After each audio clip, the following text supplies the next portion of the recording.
आज Doubtnut app download करें। Doubtnut पर अपने सभी गणित, रसायन विज्ञान, भौतिक विज्ञान और जीव विज्ञान के डाउट्स का करो सफाया। बस प्रश्न की फोटो खींचो, एक ही प्रश्न को क्रॉप करो और तुरंत वीडियो सोल्यूशन पाओ। अभी डाउनलोड करें। हेलो दोस्तों, इस क्वेश्चन में हमें गिवन है कि पोलराइड ए तथा बी पोलराइड क्रॉसित स्थिति में है। पोलराइड ए पर 100 वाट मीटर तीव्रता का आद्रवित प्रकाश आपतित है। पोलराइड बी को 30 डिग्री घुमा देने पर पोलराइड ए से निर्गत प्रकाश की तीव्रता की गणना कीजिए। तो इस क्वेश्चन में हमसे कहा जा रहा है कि दो पोलराइड है, दोनों अभी क्रॉसित स्थिति में है, मतलब एक दूसरे को क्रॉस कर रहे हैं, लंबवत रखे हैं। अब पोलराइड ए पर 100 वाट मीटर तीव्रता का आद्रवित प्रकाश आपतित होता है, तो पोलराइड बी को 30 डिग्री घुमा देने पर पोलराइड बी से निर्गत प्रकाश की तीव्रता की गणना कीजिए। तो तीव्रता हमें बतानी है। अगर प्रकाश की तीव्रता अगर ए पे पोलराइड ए पे जो गर है इसकी तीव्रता अगर 100 वाट पर मीटर स्क्वायर पर मीटर है, यदि पोलराइड बी को हम 30 डिग्री घुमा देते हैं तो उससे जो निर्गत प्रकाश होगी उसकी तीव्रता हमसे क्वेश्चन में पूछी गई है। तो अगर इसका हम डायग्राम बनाए तो हम देख पा रहे हैं कि दो पोलराइड हम बनाए हैं। पोलराइड ए है, ये हमारा पोलराइड बी है। अब दोनों के बीच में जो है दोनों क्रॉसित अवस्था में रखे गए हैं। तो हमसे क्वेश्चन में कहा जा रहा है जो पोलराइड ए है इस पे जो तीव्रता प्रकाश की तीव्रता है उसकी जो इंटेंसिटी है वो है 100 वाट पर मीटर हमें इस पे आपतित हो रही है। तो यहाँ से जो प्रकाश की तीव्रता आएगी वो प्रकाश की तीव्रता अभी यहाँ से बाहर आने पे क्या हो जाएगी 50 वाट पर मीटर। हमें पता है कि अगर कोई भी प्रकाश कोई भी पोलराइड से अगर बाहर आती है, पोलराइड अगर ये रखा है, यहाँ से अगर तीव्रता I0 होती है तो अगर इस पे गिरती है इस पोलराइड पे तो उसकी तीव्रता यहाँ पे उससे बाहर आते समय उसकी तीव्रता I0/2 हो जाती है। तो ये कॉन्सेप्ट हमने लगाया। अब ये जो 50 वाट पर मीटर की तीव्रता है ये तीव्रता हमारी पोलराइड बी पे गिरती है। अब मान लीजिए कि पोलराइड बी जो था अभी यहाँ कुछ ऐसे था, पोलराइड बी को थोड़ा सा और आगे हम बनाए, ये हमारा पोलराइड बी था जो अभी दोनों क्रॉसित अवस्था में रखे गए, ये हमारा पोलराइड बी था। अब क्वेश्चन में क्या कहा जा रहा है कि इस पोलराइड बी को घुमा करके 30 डिग्री घुमा दिया जाता है। अगर इस पोलराइड बी को हम 30 डिग्री घुमा दें तो उसकी वैल्यू अभी कुछ इस तरह से हो जाएगी। अगर इसको हम घुमाएंगे इस पोलराइड को तो अभी इसका अक्ष ये था, इसको अगर हम घुमा देंगे तो इसका अक्ष ये हो जाएगा। अभी इसको मैंने 30 डिग्री घुमा दिया तो अभी जो नया पोलराइड हमारा आएगा वो नया पोलराइड कुछ इस दिशा में बनेगा। थोड़ा सा डायग्राम कन्फ्यूजिंग हो सकता है। नया पोलराइड हमने पुराने पोलराइड को 30 डिग्री घुमा दिया। तो अब हमें पता है कि अब ये जो एंगल होगा यहाँ से ये एंगल हमें निकालना है। पोलराइड ए और बी के बीच में हमें एंगल चाहिए क्योंकि तभी हम माइलस लॉ लगा पाएंगे। पहले पोलराइड ए और बी में इनिशियली 90 डिग्री का अंदर था क्योंकि दोनों अक्ष एक दूसरे को क्रॉस कर रहे थे।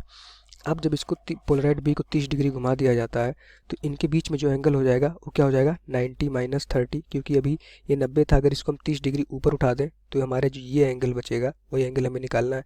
ये 90 में से अगर ये 30 डिग्री था तो 90 में से अगर 30 घटा देंगे तो ये हमारा बचेगा 60 डिग्री। तो हमारा जो एंगल अभी आया दोनों पोलराइड के बीच में ये आ गया 60 डिग्री। इस क्वेश्चन को हमें एकदम अच्छे समझना चाहिए कि पहले दोनों ही पोलराइज जो थे हमारा एक दूसरे पे क्रॉस कर रहे थे। अब क्वेश्चन में कहा गया कि पोलराइज्ड बी को 30 डिग्री घुमा दिया, मैंने 30 डिग्री इसको घुमा दिया है। तो पहले इनिशियली जब घुमाया नहीं गया था दोनों के बीच में एंगल 90 डिग्री था। दोनों के अक्षों के बीच में दोनों पोलराइज्ड एक अक्ष ये था एक अक्ष ये था, दोनों के बीच में अगर हम देखेंगे इस दोनों के बीच में लाइन एंगल 90 डिग्री था। अब हमें क्वेश्चन में दोबारा कहा कि बी को 30 डिग्री हम घुमा देंगे। अगर हम 30 डिग्री घुमा देंगे तो जो नया अक्ष हो जाएगा वो 90 में से 30, क्योंकि पहले 90 था, अब 30 डिग्री घुमाने पे जो उनके अक्षों की बीच की दूरी हो जाएगी या फिर उनके अक्षों का जो बीच का एंगल होगा, अब ये एंगल बचेगा। ये एंगल 90 में से ये हम 30 घटा देंगे तो एंगल हमें मिलेगा 60 डिग्री। और हमें क्या चाहिए होता है माइनस लॉ लगाने के लिए, दोनों ही पोलराइड के बीच का एंगल हमें चाहिए होता है। अब दोनों ही पोलराइड के बीच का एंगल हमने निकाल लिया 60 डिग्री।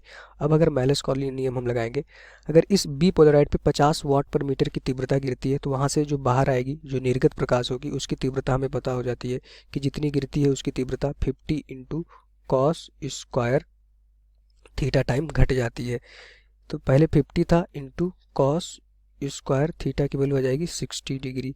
इसको अगर सॉल्व करेंगे तो हमें पता है कि कॉस 60 की वैल्यू होती है 1/2, तो 50 इंटू 1/4, तो इसकी वैल्यू जो आ जाएगी नई तीव्रता यहाँ से निर्गत तीव्रता आई डैश की जो वैल्यू आ जाएगी उसकी वैल्यू हो जाएगी आई डैश की वैल्यू हो जाएगी 12.5 वाट पर मीटर। यही हमारा आंसर हो जाएगा इस क्वेश्चन का।